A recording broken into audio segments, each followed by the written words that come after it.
And welcome back to Top Tier Sports. I'm Victor. I'm here with Brett. Wait. Can you stand up? You're taller than 6'2". Yeah. What is this? You're in Boston, so I don't know why you're... Special guest here, as I'm joined by Spencer. I am offended. I am so offended. Again, welcome to my home, but I'm the guest. So I made a special trip up to be the guest in Spencer's episode of Top Tier Sports up here in Boston. Brought to you by Smart Park, but not actually. So, in this video, we actually have news, although it's the off-season, from all four major sports, along with one other note that I forgot to talk about in Monday's video of the weekend recap that I just want to highlight now. So, real quick, because I forgot to talk about it then, English Premier League soccer. Man City took their first loss of the year to a team that was in the relegation zone, so huge upset to begin with. And yeah, they up till this point in time they had, I believe, one draw and everything else was wins. It was their first loss in the Premier League in I think 460 days over a calendar year. So incredible that Watford was the team to do it. Anyways, that's insane. On to now news from this week. NFL? Is that where we're NFL? going to start? Alright, so we have a trade. We have a trade to announce, yes. The Jacksonville Jaguars, who will probably be fairly active this offseason on the trade market, I would assume. Trying to pour during the season. Some contracts and not doing much to fill roster holes. They trade cornerback AJ Bouye. AJ Bouye. Where does he go? He's headed to the Mile High City of Denver, Colorado. Going to Denver, and for a 4th round pick. Crazy thing is, yes, for a 4th round pick. So sorry, I didn't mean to steal your pick. No, it's all right. You got it. Do you want to talk about the 4th round pick? It looks like it's going to turn into nothing, probably, for the Jaguars. I mean, we were talking about probably a top 10 corner in the league. Yeah. Definitely top 20, probably.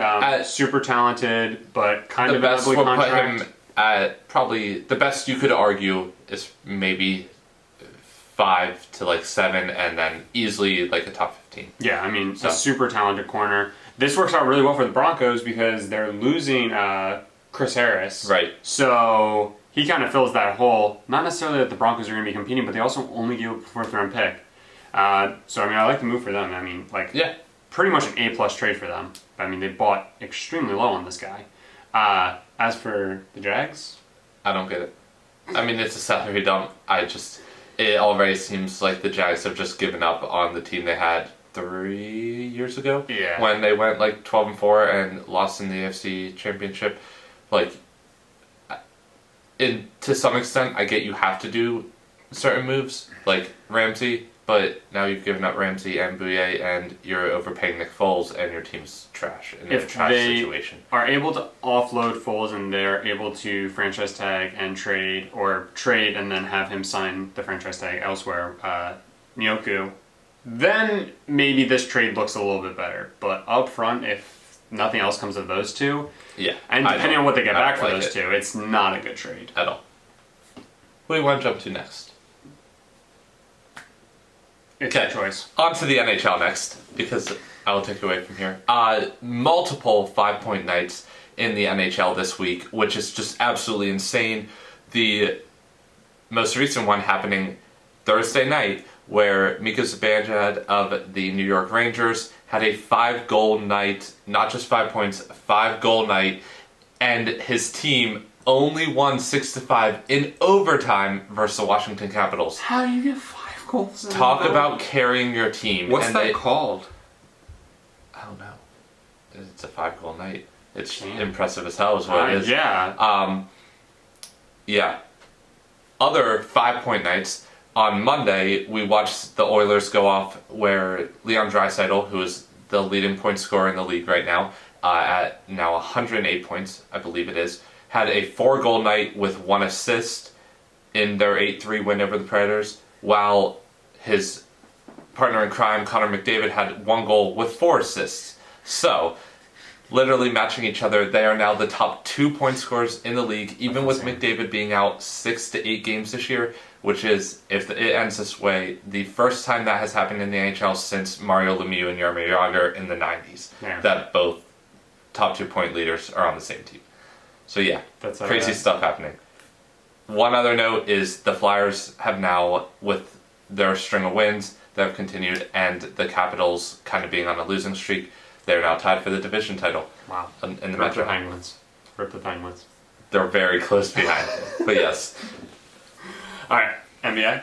NBA. All right, so incredible news, I would say. Luka Doncic, in only his second season as an NBA player, has already passed Jason Kidd for all-time Mavericks leaders in triple-doubles with his 22nd triple-double of his career. Now, 22 triple-doubles may not seem like a lot now that we see triple-doubles a lot more often, as we've been treated Especially to with Westbrook.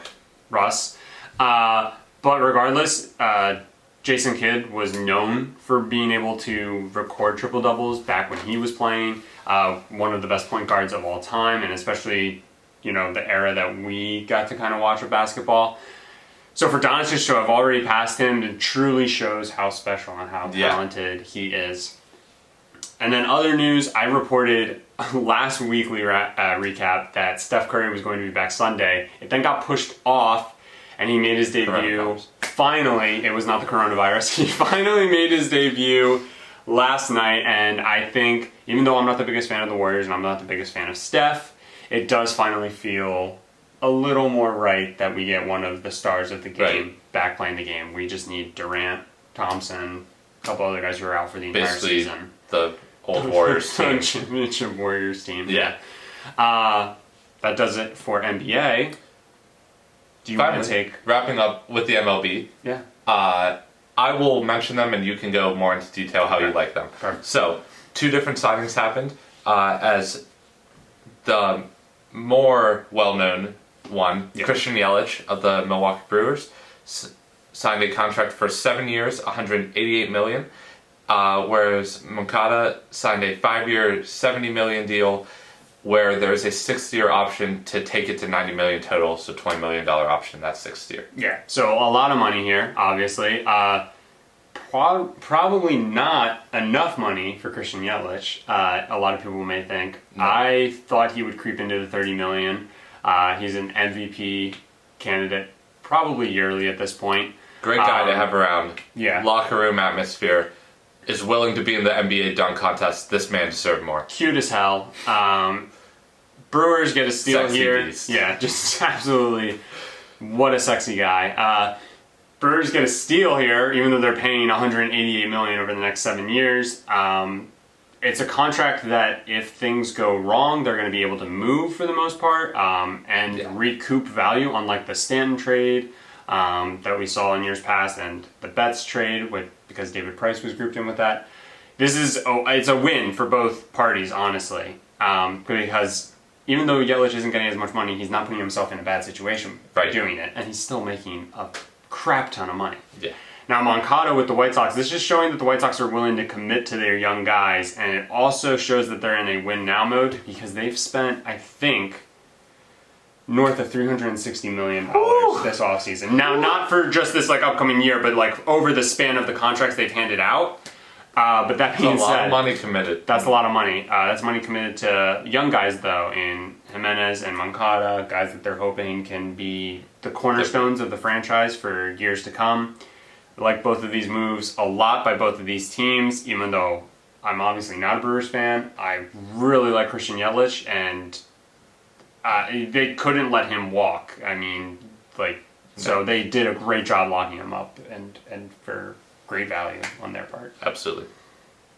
Yeah, that does it. So with that, thank you for letting me be the guest up here in Boston for this week's episode of your weekly recap for Top Tier Sports. Absolutely. I'm so glad you got to be here.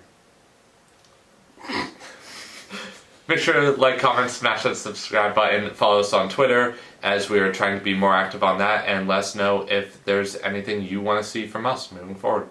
Thanks, guys.